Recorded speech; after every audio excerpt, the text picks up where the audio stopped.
ഇന്ന് കിച്ചൺ ചെയ്യുമ്പോൾ പലർക്കും ഉള്ളൊരു ഡൗട്ടാണ് ഏത് കൗണ്ടർ ടോപ്പ് യൂസ് ചെയ്യണമെന്ന്. ഇന്ന് മാർക്കറ്റിലാണെങ്കിലും പല രീതിയിൽ പല ടൈപ്പിലുള്ള കൗണ്ടർ ടോപ്സ് നമുക്ക് അവൈലബിൾ ആണ്. അവയിൽ കുറച്ച് നമുക്കിന്ന് നോക്കാം. ഫസ്റ്റ് വൺ ഗ്രാനൈറ്റ് ആണ്. ഗ്രാനൈറ്റ് എന്ന് പറഞ്ഞു കഴിഞ്ഞാൽ നമുക്കൊരു നാച്ചുറൽ മെറ്റീരിയലാണ്.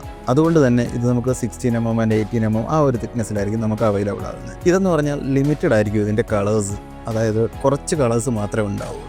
നമ്മൾ ഇന്ത്യയിൽ ഒരു കളർ തീം സെറ്റ് ചെയ്ത് ചൂസ് ചെയ്യാന്ന് പറഞ്ഞാൽ ഭയങ്കര പാടായിരിക്കും. നെക്സ്റ്റ് വൺ നാനോ വൈറ്റ് ആണ്. നാനോ വൈറ്റ് എന്ന് പറഞ്ഞു കഴിഞ്ഞാൽ ഇതൊരു ഗ്ലാസ് മെറ്റീരിയലാണ്. ഇത് നമുക്കൊരു വൈറ്റ് കളർ കൗണ്ടർ ടോപ്പാണ് നമ്മൾ ഏറ്റവും കൂടുതൽ കിച്ചണിലേക്ക് ആഗ്രഹിക്കുന്നുണ്ടെങ്കിൽ ഈ നാനോ വൈറ്റ് നമുക്ക് പ്രിഫർ ചെയ്യാവുന്നതാണ്. ബട്ട് ഇതിനൊരു സ്റ്റെയിൻ കപ്പാസിറ്റി എന്ന് പറയുന്നത് വളരെ കുറവാണ്. ഒരു ലിമിറ്റഡ് ടൈമിലേക്കാണ്. ആ ടൈമിനുള്ളിൽ നമ്മൾ ക്ലീൻ ചെയ്ത് കഴിഞ്ഞാൽ അത് ഓക്കെ ആയിരിക്കും. തേർഡ് വൺ എന്ന് പറഞ്ഞാൽ കോട്സ് ആണ്. കോട്സ് എന്ന് പറഞ്ഞാൽ ഓഫ്കോഴ്സ് ഒരു ഫുള്ളി ആർട്ടിഫിഷ്യൽ മെറ്റീരിയലാണ്. ഇത് നമുക്ക് ഇന്റീരിയറിലേക്ക് ചെയ്യുമ്പോൾ നമ്മുടെ തീമിനനുസരിച്ചുള്ള കളേഴ്സും ഡിസൈനും നമുക്ക് ചൂസ് ചെയ്യാൻ പറ്റുന്നതാണ്. അതുപോലെ കളേഴ്സും ഡിസൈനും ഇതിനകത്തുണ്ട്. ഇതിൻ്റെയും ഒരു ഡ്രോബാക്ക് എന്താണെന്ന് വെച്ച് കഴിഞ്ഞാൽ ഇതിനകത്ത് 100% സ്റ്റെയിൻ പ്രൂഫ് അല്ല ഈ മെറ്റീരിയൽസ്.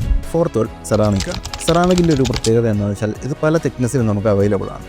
പക്ഷേ അതുപോലെ തന്നെ ഇതിൻ്റെ ഡിസൈൻസ് നമുക്ക് ലിമിറ്റഡ് ആണ്. നമ്മൾ വയ്ക്കുന്ന എല്ലാ ഡിസൈൻസിലേക്കും ഇത് ആപ്റ്റ് ആവണമെന്നില്ല ഈ സെറാമിക് എന്ന് പറഞ്ഞ മെറ്റീരിയൽ.